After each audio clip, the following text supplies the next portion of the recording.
Oye, país, buenas noches, oye, país. Yo soy Rudy González, gracias por su compañía en esta hora.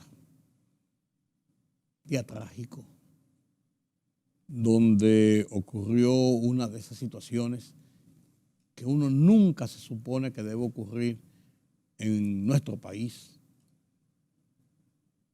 Asesinado a tiros el ministro de Medio Ambiente, y esto nos recuerda en su propio despacho, esto nos recuerda el asesinato del alcalde Juan de los Santos de Santo Domingo Este hace ya 7, 8 años. 7 años. 6, 7 años. ¿Qué está pasando en República Dominicana?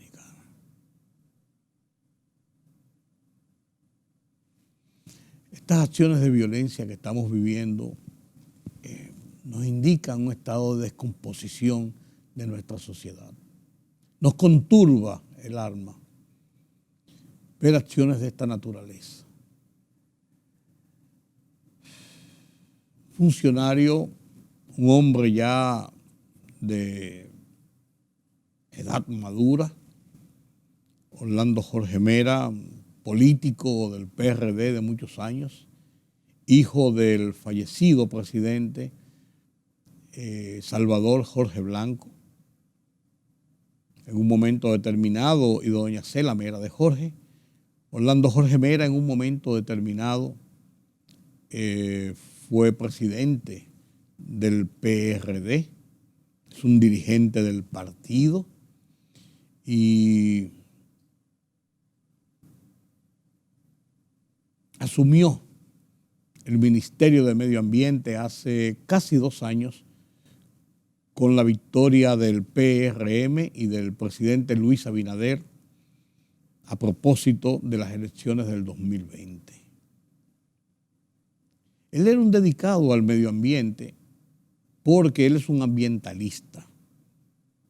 Le gustaba el tema. Acababa de llegar hace pocos días de participar en una reunión internacional en Ginebra, me parece que era, en Oslo, Ginebra, no, por allá, por Europa, una reunión internacional tratando los temas de medio ambiente, uno de los temas más neurálgicos, más complejos, más difíciles, en el que gran parte de la humanidad está involucrado. Los grandes países están involucrados. ¿Qué decir? Orlando Jorge Mera y su hermana Leticia, los conocí a los dos más de cerca después de ser los hijos del presidente, y los vi chiquitos cuando iban, por ejemplo, al Senado. Yo era periodista en el Senado, cubrí el Senado para el periódico El Caribe cuando era editor político, y los vi allí. Salvador Jorge Blanco fue senador 1978-1982. Ya de eso hace 80, 90, 2000, 2010, 2020, más de 50 años. ¿Cómo es? 82, 90, 2000, 90, 2000, 2010, 2020, más de 40 años. Lo recuerdo junto a Lidia Leticia,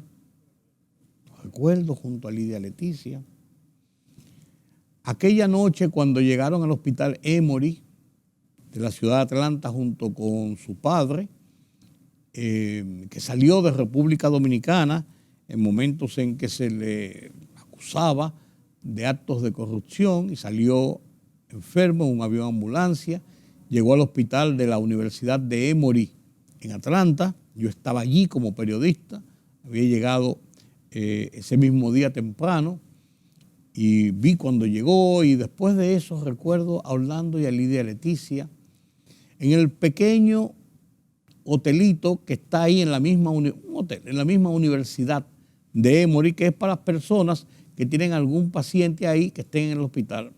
Me recuerdo con el doctor Escipión Oliveira y el doctor Barnard, que estábamos allí con ellos en el lobby, logramos conseguir unas habitaciones rápidos para ellos, y aquel jovencito tenía apenas 17, 18 años como mucho. Hablé mucho con él sobre su padre y con Lidia Leticia, tranquilizándolos y eso, de la situación que estaban allí. Y después de eso desarrollamos una suerte de relación no muy estrecha, él como dirigente político, yo que siempre lo que he trabajado es asuntos políticos en mi profesión de periodista y como director de periódicos de Última Hora durante tantos años. Y esa relación, podría decir, se traspasó a su hijo, un joven brillante, diputado hoy, liviano, con un entusiasmo por la política, por la vida política, por el país, por el Estado, por la gobernanza. Puedo decir eso porque he conversado mucho con él. Y hoy recibir esa infausta noticia. La esposa de Orlando en Brasil, como embajadora de República Dominicana en Brasil. No sé si estaba en el país o estaba afuera. Pero eso es el preámbulo de esto. Pero a eso yo quiero decir que cuando ocurren episodios de esta naturaleza, usted me dirá, bueno, pero aquí todos los días en un barrio matan a una gente o hay una situación. Todo eso puede ser verdad. Una sola víctima, un solo muerto, un solo homicidio, un solo atentado es suficiente para alterar la paz social. Cuando se produce con personas de la vida pública, el nivel de consternación aumenta. Cuando se produce con un ministro en sus oficinas, la sociedad se revuelve y vuelve y se pregunta qué está pasando en esta sociedad, en el mundo. Miren, en Tennessee anoche, un tiroteo, 3 muertos y 14 heridos. Los Estados Unidos es una epidemia de atentados que están ocurriendo. Aquí en República Dominicana hemos visto en la última semana varios muertos, varios atentados previos. Por ejemplo, en Santiago, durante 7 u 8 días, murieron 8 o 10 personas en atentados en las calles. Aquí, en la capital, al caer el fin de semana, tirotearon 2 en Villamella, otra persona lo mataron por Pantoja, por ahí, por uno de esos barrios, un italiano que iba cruzando el peaje, le entraron a tiros en la autopista de las Américas, cosas como esas. Entonces, ¿qué está pasando? ¿Qué está pasando? ¿En qué nos estamos convirtiendo los dominicanos? ¿Hacia dónde vamos? ¿Qué país estamos construyendo? ¿O qué sociedad estamos destruyendo? ¿El narcotráfico tiene que ver? Yo creo que sí. Las faltas de esperanza de nuestros jóvenes en los barrios. Miren esos que mataron, los 4 que mataron en... ¿Dónde fue el tiroteo? El Bombo y los otros en Sabana Perdida, me parece que era. Esos 4 que mataron, 2 jovencitos de 18 años, el Bombo de 18 años, que era el jefe de la banda, otro de 19 y uno de 23. 4 jóvenes que según la autoridad estaban dedicados a la delincuencia y que enfrentaron a la policía y fueron abatidos. En el fin de semana, el domingo, las fuerzas policiales y del ejército que están en la calle abatieron a otro joven que también acusan de pertenecer a bandas. O sea, nos estamos convirtiendo en una sociedad violenta. No es la característica de la República Dominicana. Una violencia que el gobierno No este, no el anterior, ni el anterior. El gobierno, el Estado dominicano, no ha enfrentado con decisión para contenerla y erradicarla. No simplemente con enviar los soldados a las calles, con enfrentar a las bandas en las calles. Esa es una parte de la solución del conflicto. Hay una parte social que hay que trabajar profundamente para sacar a esos muchachos de la calle y de la delincuencia. En todos los países del mundo hay delincuentes, hay arrancacadenas, hay personas que asaltan un banco, hay personas que asaltan un supermercado. Pero cuando una sociedad, ese es el pan nuestro de cada día, y una sociedad como la nuestra que no está acostumbrado a ese estado de violencia generalizado, que la gente tiene temor de salir a las calles y que nadie me habla a mí de percepción. La percepción es la realidad. Usted tiene la percepción de que tiene inseguridad porque cuando usted sale a la calle está inseguro, está corriéndose el riesgo de la vida. Esa es la realidad. Los gobiernos aprietan en un momento, pero con las cosas como un laissez-faire. Pero el mal de fondo que provoca estos problemas no está siendo atacado. Que cada gobierno comienza un programa nuevo de barrio seguro, de qué sé yo qué, de barrio libre, de lucha contra la delincuencia, pero al poco tiempo se van desvaneciendo. Y vuelve como a la normalidad de dejar que todo pase. Que sacar los guardias a la calle es impopular, pero en este momento eso era lo que había que hacer. A mí no me cabe dudas. Ahora, conjuntamente con poner a la guardia en la calle, a la policía en la calle, como medida disuasiva y como medida de prevención, hay que buscar los otros factores que generan ese estado delincuencial y ese estado de desesperanza en que viven muchos de esos jóvenes que no tienen nada que hacer y lo que piensan es la vía más fácil. Robarle al colmado, quitarle la cadena a la muchacha que va en la calle, la cartera a la señora que va a coger el carro público para ir a su centro de trabajo.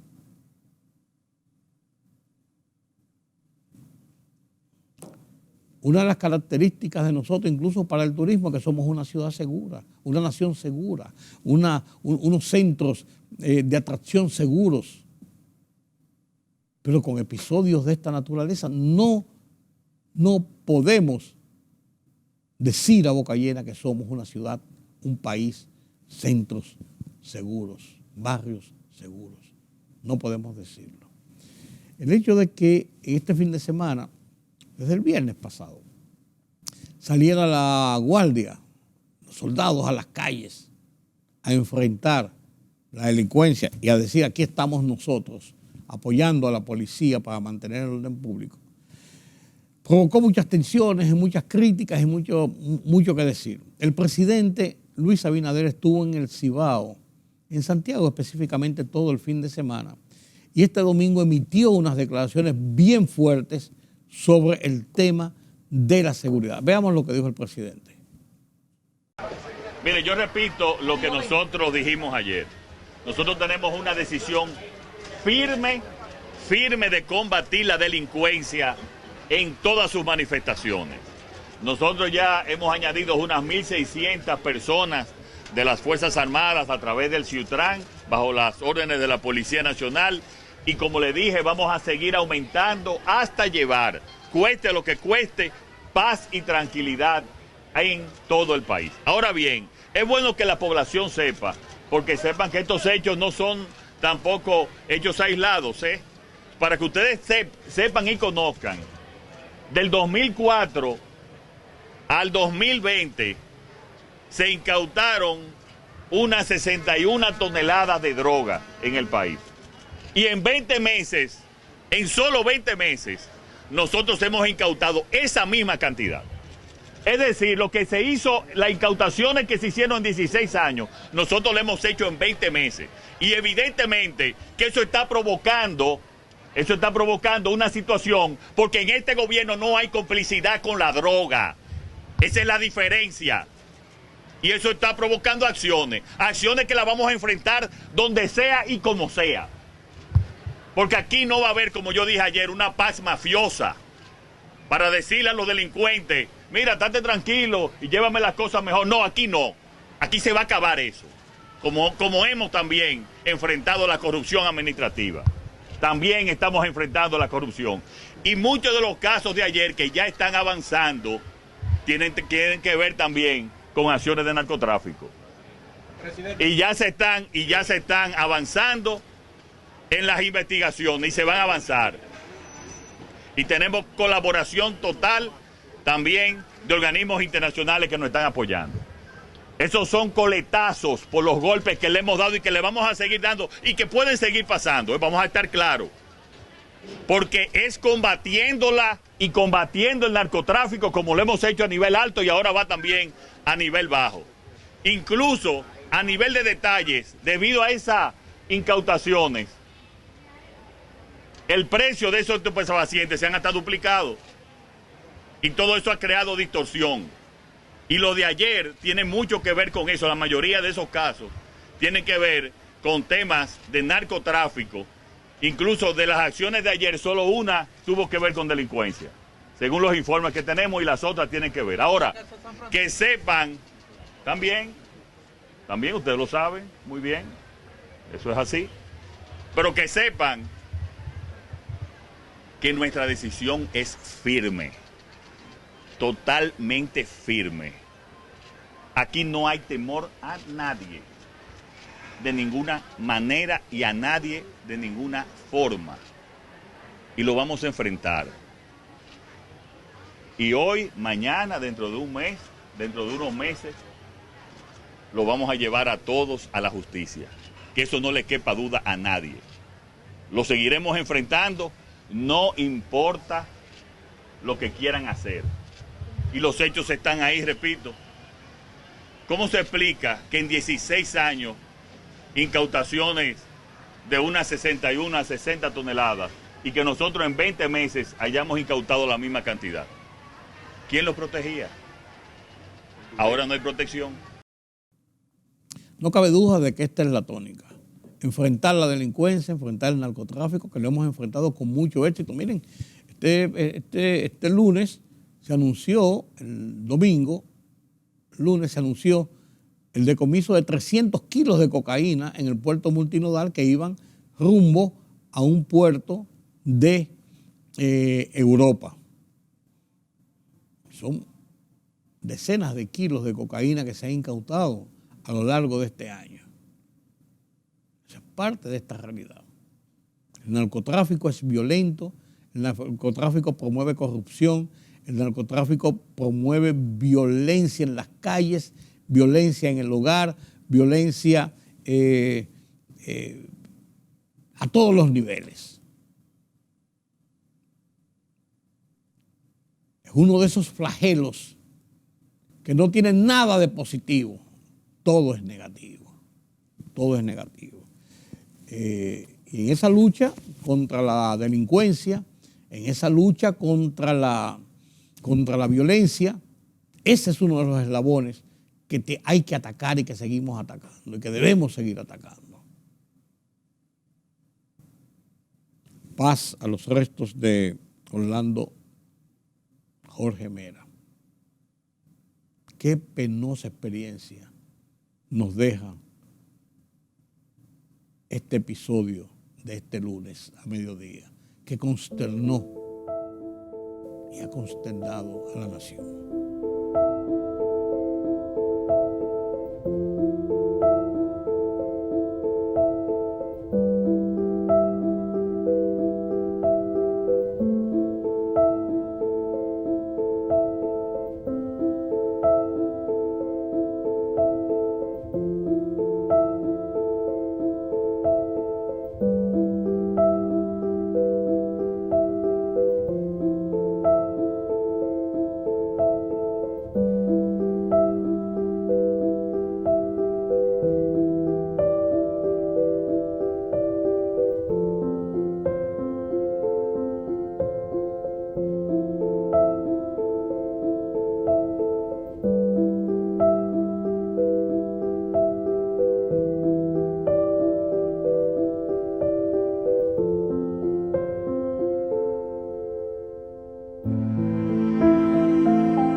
En nombre del gobierno y del presidente de la República, Luis Abinader, expresamos nuestras más profundas condolencias a la familia Mera Villegas por el fallecimiento del ministro de Medio Ambiente, Orlando Jorge Mera. Esperamos que Dios les brinde la fortaleza necesaria para sobrellevar esta terrible pérdida.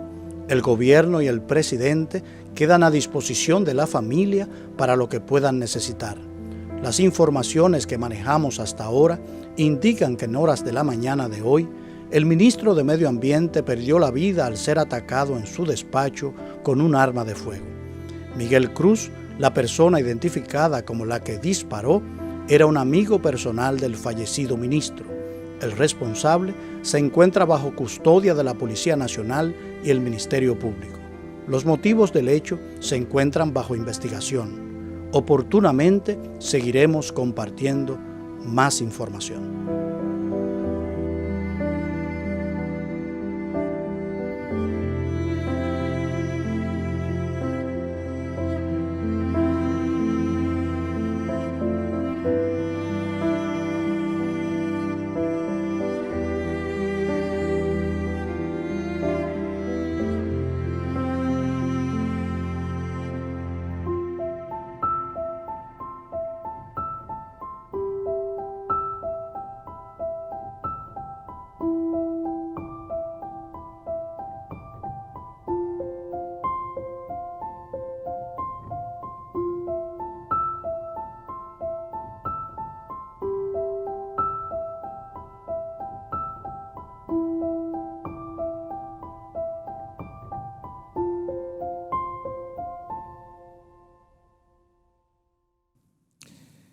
Asimismo falleció Cristóbal Morales. ¿Quién es Cristóbal Morales? Un joven oficial de 41 años que llegó a general. Yo conocí a Cristóbal Morales cuando recién salía de la academia policial.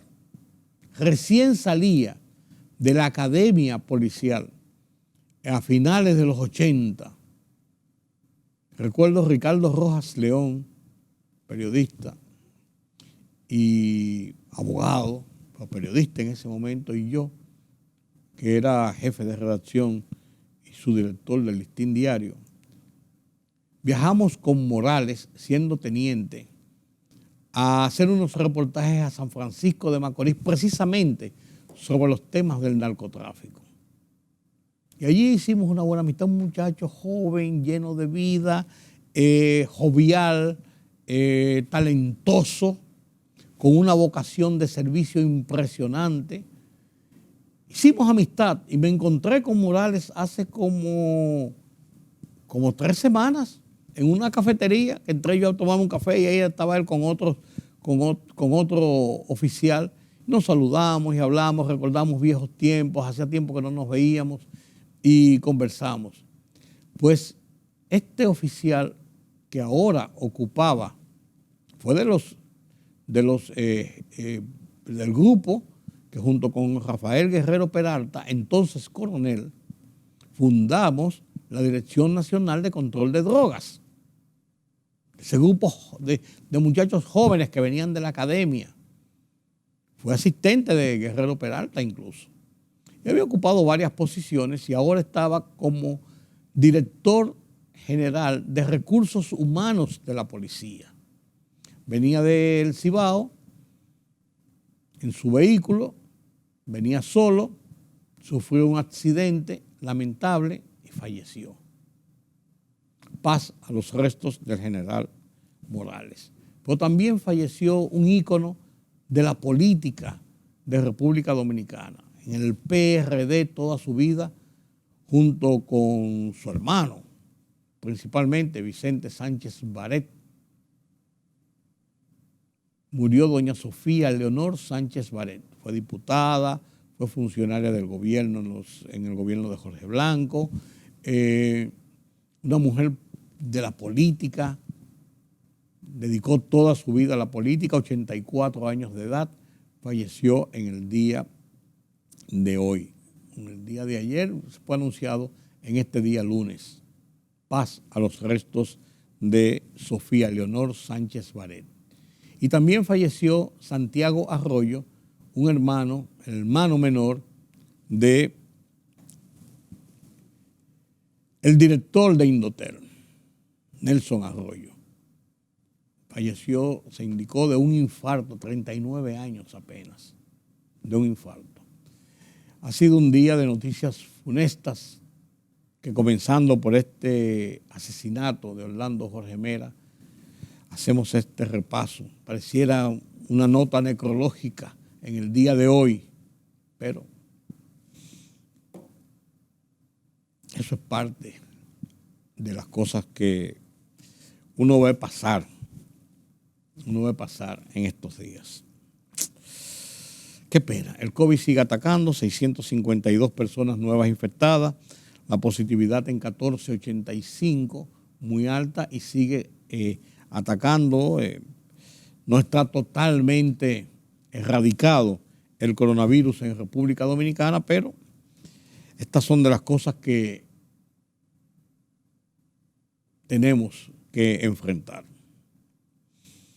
Así es. En su editorial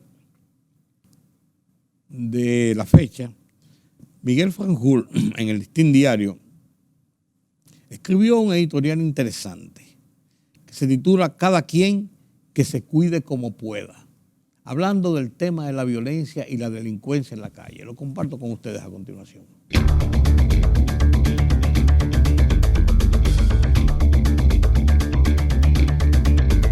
Aparte de proveerse de sus propias fuentes alternativas de energía y de acopiar agua en cisternas o tanques, los ciudadanos también tienen que exprimir sus bolsillos para costear su propia seguridad y la de los vecindarios en los que residen. Ante la insuficiencia de esos servicios y las adversas condiciones prevalecientes para poder coexistir, los ciudadanos han apelado a formas pragmáticas de solidaridad que les garanticen un mínimo de satisfacciones a sus necesidades primarias. Con la espiral delictiva que sacude el país, habitantes de distintos barrios o residenciales han formado equipos de vigilancia e instalado sistemas de control de ingreso y videocámaras como parte de un andamiaje privado de seguridad, ya que no confían en la eficacia de las instituciones llamadas a tener el control de la fuerza y de la violencia. Estas incapacidades son las que han permitido el rebrote de las pandillas barriales, como si esto fuera Haití, donde grupos de vándalos bien armados asaltan, matan y atemorizan a los ciudadanos sin que la policía pueda con ellos.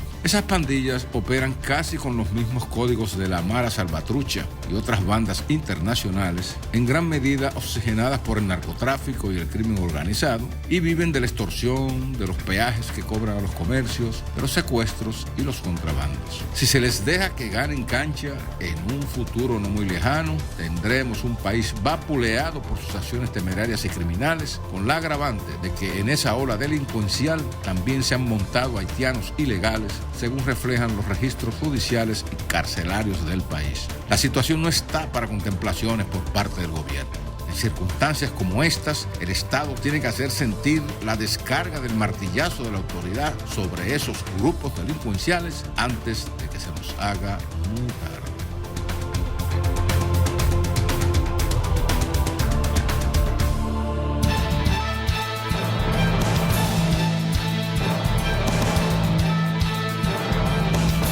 En horas de la mañana de hoy, el ministro de Medio Ambiente, Orlando Jorge Mera, perdió la vida al ser atacado en su despacho con un arma de fuego. Miguel Cruz es la persona identificada como la que disparó y le quitó la vida. Era un amigo personal del fallecido ministro, manifestó el vocero presidencial Homero Figueroa.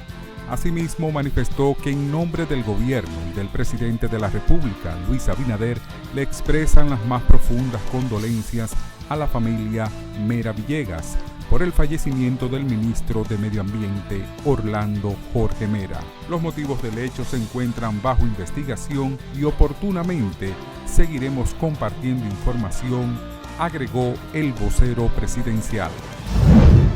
El Ministerio de Salud Pública reportó 652 nuevos casos de COVID-19 y 0 fallecimiento en las últimas 24 horas. De acuerdo al boletín número 809 emitido por la Dirección Nacional de Epidemiología del Ministerio de Salud Pública, El total de fallecidos a la fecha se mantiene en 4.377, mientras que los casos acumulados ascienden a 587.578. El expresidente de la República, Danilo Medina, criticó la acción del gobierno en materia de seguridad y achacó la alta criminalidad que se viene registrando en el país al descuido de las políticas destinadas a combatir la delincuencia y la inseguridad. La Fuerza de Tarea Conjunta Ciudad Tranquila, Ciutran, ha enviado a las calles unos 1.600 soldados entrenados para apoyar las acciones de la policía en su combate a la delincuencia, informó el Ministerio de Defensa.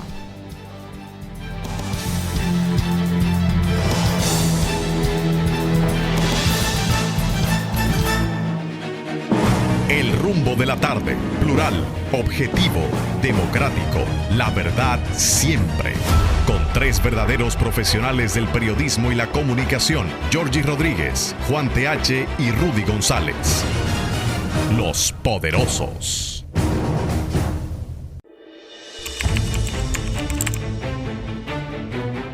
Periodismo de investigación, columnas, opinión, análisis, reportajes de fondo. Hora por hora, una completa plataforma multimedia.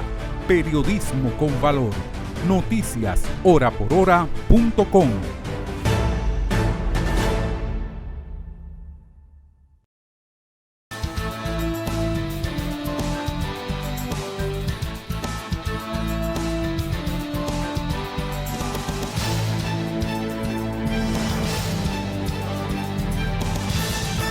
La Cumbre de las Américas es una iniciativa que comenzó en 1994 y que se desarrolla en esta semana en la ciudad de Los Ángeles.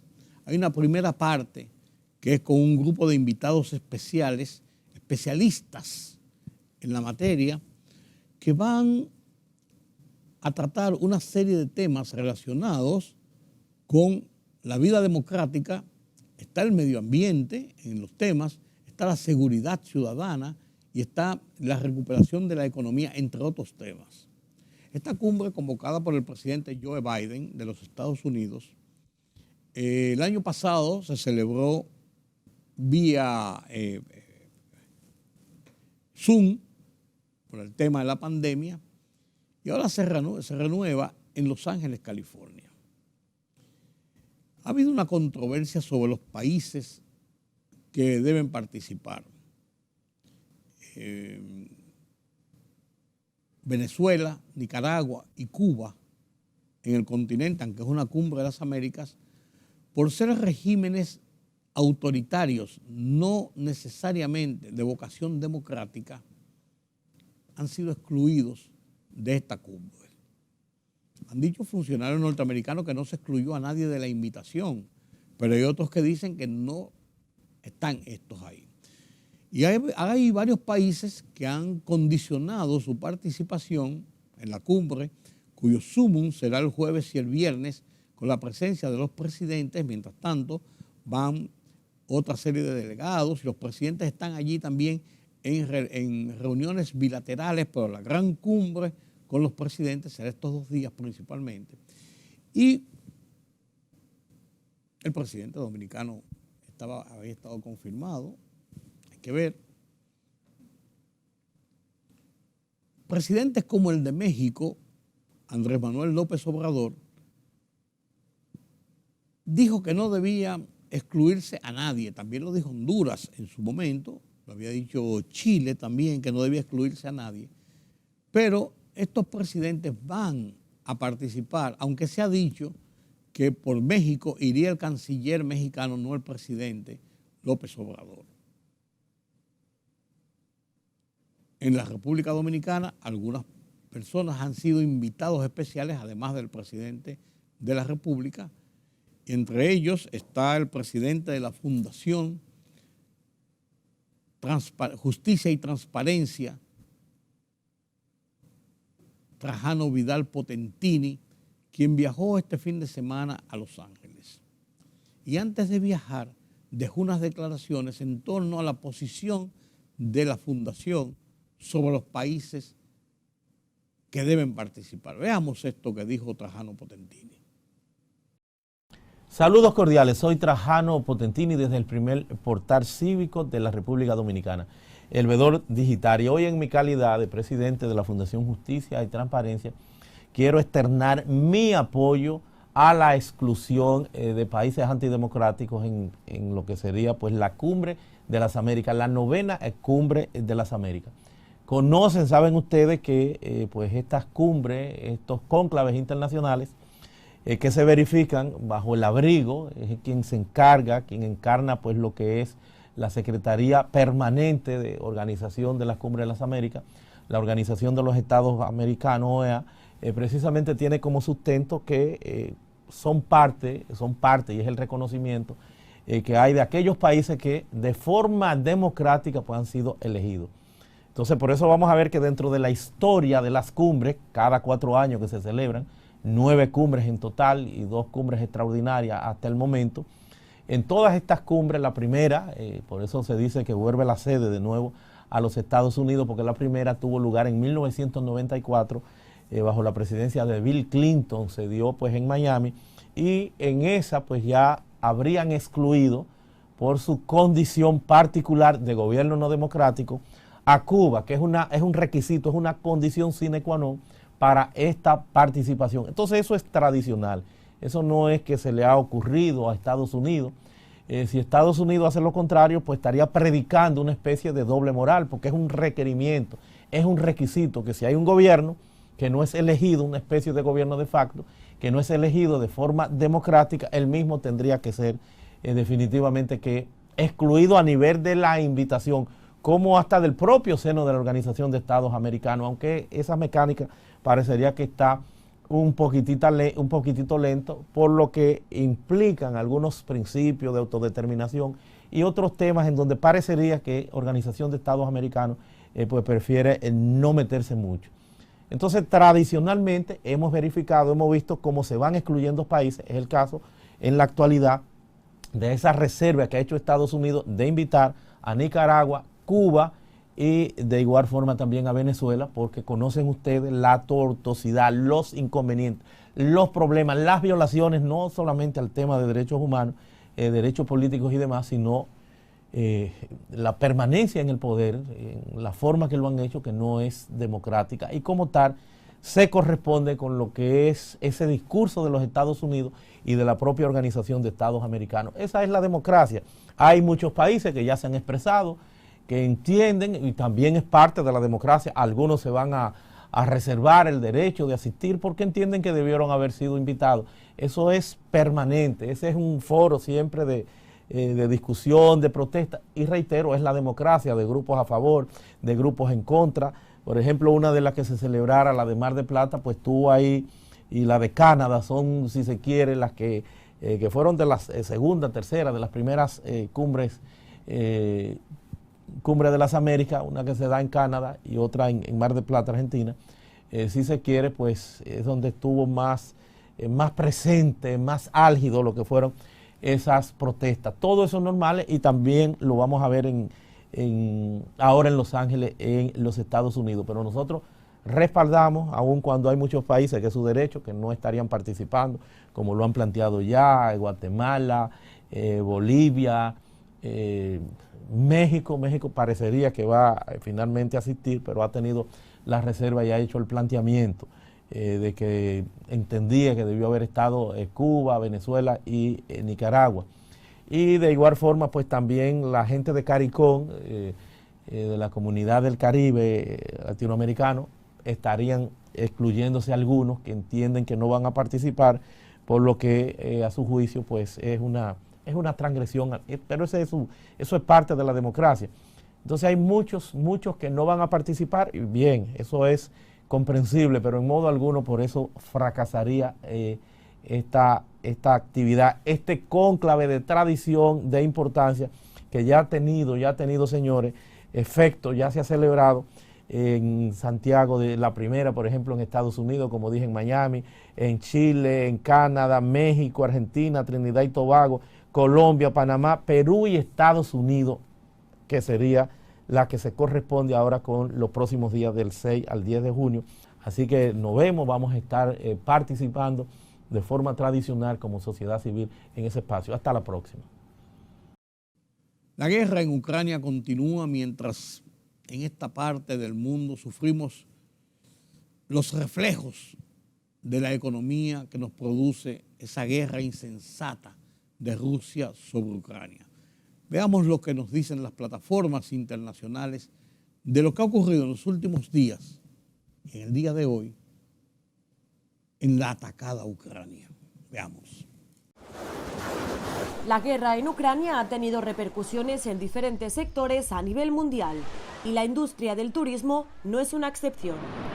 El cierre del espacio aéreo por parte de la Unión Europea, el alto costo del combustible y las sanciones económicas han provocado que los rusos no puedan viajar a algunos de los países más populares entre la comunidad, y las naciones que antes lo recibían ahora deben buscar nuevos mercados.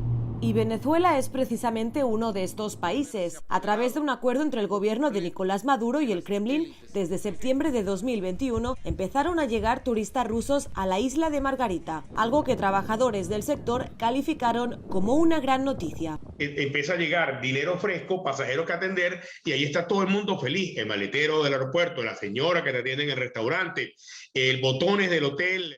Sin embargo, al estallar la guerra en Ucrania, los turistas que se encontraban disfrutando de los encantos de la isla tuvieron que volver a Rusia a través de vuelos de repatriación. Ahora, tras la falta de viajeros rusos, el sector turístico venezolano busca nuevos mercados. Ya una vez que probamos que pudimos atender eficientemente al mercado ruso, pues por supuesto quedan ganas de atender a todo el que quiera. Otro dependiente del turismo ruso es Cuba, uno de los destinos latinoamericanos más populares. Los rusos tomaron especial relevancia cuando el país abrió de nuevo sus puertas en noviembre de 2021. Fueron el grupo de turistas más importantes de la isla. En algún momento, en destinaciones populares como Varadero, muchos de los hoteles estaban casi llenos de rusos de manera exclusiva. Y precisamente Varadero es uno de los lugares más afectados por la falta de visitantes. El gobierno cubano tenía como finalidad dar la bienvenida a 2.5 millones de viajeros internacionales en 2022, una cifra que está lejos de cumplirse según expertos.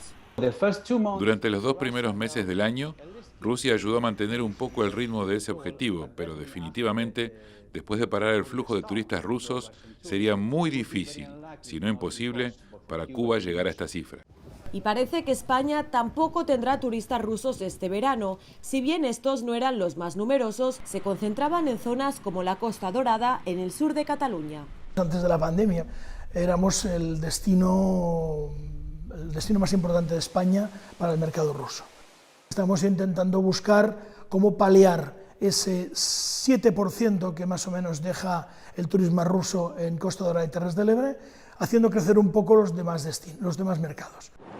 Sin embargo, según las encuestas de entrada de turistas internacionales Frontour, este año España reportó un aumento de turistas de 4 millones de personas en comparación al año pasado, en su mayoría turismo británico. Estados Unidos aclara que no busca una guerra entre la OTAN y Rusia ni derrocar al mandatario ruso Vladimir Putin, pero reafirma su apoyo a Ucrania cuando ya se acercan los 100 días de invasión rusa. Así lo explicó el presidente Joe Biden en una columna de opinión del New York Times.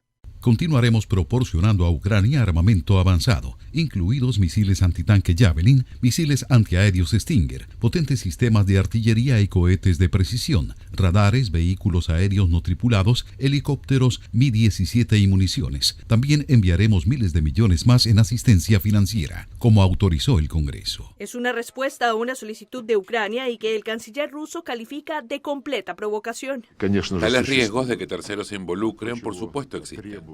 Lo que el régimen de Kiev exige y tan categóricamente, diría de una manera profesional, de sus patrocinadores occidentales en primer lugar, va más allá de todos los límites de decencia y comunicación diplomática. Y en segundo lugar, se trata de una provocación directa destinada a atraer a Occidente a las hostilidades. Ucrania ha continuado su defensa ante ataques rusos sin pausa. El agresor continúa con la agresión a gran escala contra nuestro objetivo. El objetivo principal de los ocupantes es llegar a las fronteras administrativas de las regiones de Donetsk y Luhansk, mantener un corredor terrestre con la península de Crimea temporalmente ocupada y bloquear las comunicaciones marítimas de Ucrania en el noreste del Mar Negro. Estados Unidos no ha sido la única nación en reafirmar su apoyo balístico. Otros países europeos también lo han hecho. Alemania anunció suministros de misiles antiaéreos modernos y sistemas de radares. Reino Unido anunció que enviará sus primeros misiles de largo alcance a Ucrania después de que Rusia atacara las afueras de Kiev por primera vez desde el pasado mes de abril. Se trata de lanzadores M270 que pueden disparar cohetes, dicen, guiados con precisión hasta 80 kilómetros. La decisión llega cuando Moscú endurece sus amenazas de nuevos ataques contra Ucrania y Volodymyr Zelensky visita el frente de guerra en la región del Donbass, donde desde hace semanas se concentran los más cruentos combates entre su ejército y las tropas rusas. Un pueblo cerca del frente en el Donbass tras un bombardeo ruso en el que murió una mujer mayor.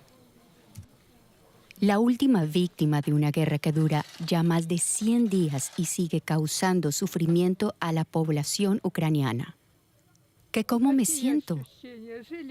Viviendo en paz con normalidad. Esta calle era un mar de paz. No tenemos nada de valor, nada, y pese a todo nos han bombardeado.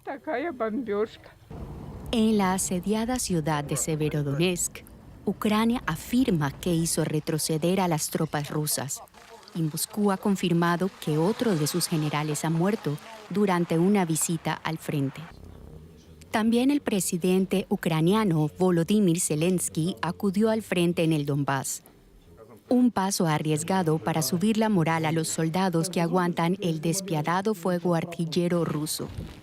Estados Unidos, Reino Unido y Alemania han pasado a contrarrestar la capacidad de fuego ruso al anunciar el envío de lanzamisiles a Ucrania con un alcance de 80 kilómetros. El ministro de Exteriores ruso lanzó una nueva advertencia desde el Kremlin. Solo puedo decir que cuanto mayor sea el alcance de las armas que suministran, más lejos de nuestro territorio quedará la línea desde la que los neonazis puedan amenazar a la Federación Rusa. En una guerra marcada por los reveses rusos y la fuerte resistencia ucraniana, no será fácil que esas palabras se conviertan en hechos. Y el ministro de Exteriores de Rusia, Sergei Lavrov, ha cancelado un viaje a Serbia después de que los países limítrofes cerraran su espacio aéreo para su avión. Bulgaria, Macedonia del Norte y Montenegro impusieron las restricciones como parte de las sanciones contra Rusia por su guerra en Ucrania. Lavrov tenía previsto visitar Serbia para discutir el suministro de energía rusa al país. Domingo por la mañana en Ucrania. Kiev amanecía jalonado de columnas de humo como consecuencia de los ataques con misiles. Es el primer bombardeo de la capital desde hace semanas. Tanto Ucrania como Rusia han confirmado el ataque. Misiles de largo alcance de las fuerzas aéreas rusas destruyeron en las afueras de Kiev tanques T-72 suministrados por países del este de Europa y otros blindados que se encontraban en una planta ferroviaria.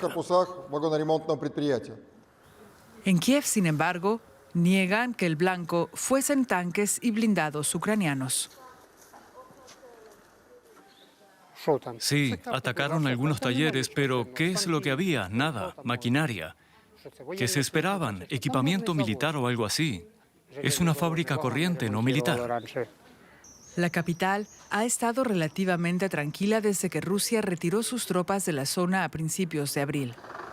Sin embargo, a muchos no les sorprenden los bombardeos. Cuando salimos al patio ya habían parado. Estamos acostumbrados. Los funcionarios ucranianos denuncian que uno de los misiles impactó peligrosamente cerca de una central nuclear en funcionamiento. El presidente ruso, Vladimir Putin, había amenazado con golpear nuevos objetivos si Occidente enviaba misiles de largo alcance a Ucrania. Si suministran los misiles, sacaremos nuestras conclusiones y usaremos nuestras armas, que no nos faltan, para atacar aquellos objetivos que hasta ahora no habíamos golpeado. En la región de Lugansk, en el este de Ucrania, las autoridades locales afirman que varios misiles impactaron en un edificio histórico convertido en un refugio. Al parecer, decenas de civiles se encontraban en el inmueble. Las autoridades ucranianas documentan el bombardeo y prometen utilizar las imágenes para exigir responsabilidades a Rusia.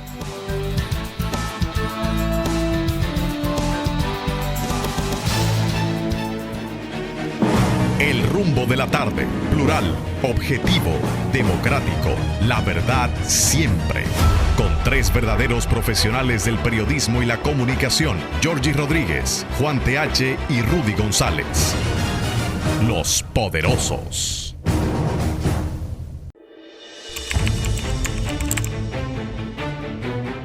Periodismo de investigación, columnas, opinión, análisis, reportajes de fondo. Hora por hora, una completa plataforma multimedia. Periodismo con valor. Noticias horaporhora.com.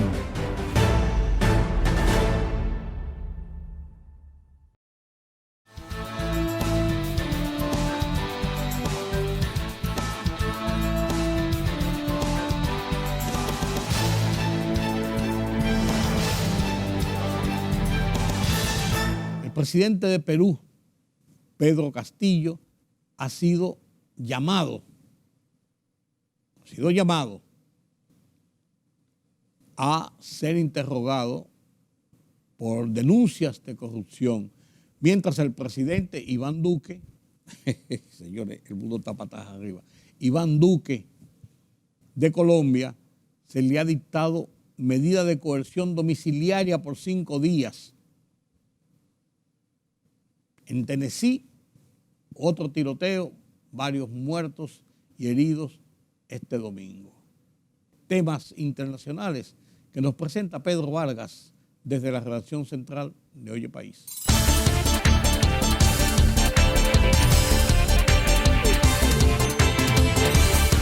Estados Unidos y Corea del Sur dispararon 8 misiles balísticos hacia el mar de Japón, llamado Mar del Este, en Corea, como respuesta a los lanzamientos de misiles que la víspera realizó el país vecino. Rusia volvió a atacar Kiev y sus alrededores en el primer ataque sobre la capital ucraniana en más de un mes, coincidiendo con la amenaza del presidente ruso Vladimir Putin de que golpeará nuevos objetivos si Ucrania recibe de Estados Unidos y otros países occidentales misiles de largo alcance. Y la Fiscalía de Perú ha citado a declarar el próximo 13 de junio al presidente del país, Pedro Castillo, en el marco de una investigación en su contra por corrupción, tráfico de influencias, entre otros delitos. Y un tiroteo cerca de un club nocturno en Tennessee dejó un saldo de 3 muertos y 14 personas heridas de bala y otras lesionadas, informó la policía. 14 personas fueron alcanzadas por las balas y 3 por vehículos que trataban de huir de la escena, dijo la jefa de la policía de Chattanooga, Celeste Murphy, en conferencia de prensa.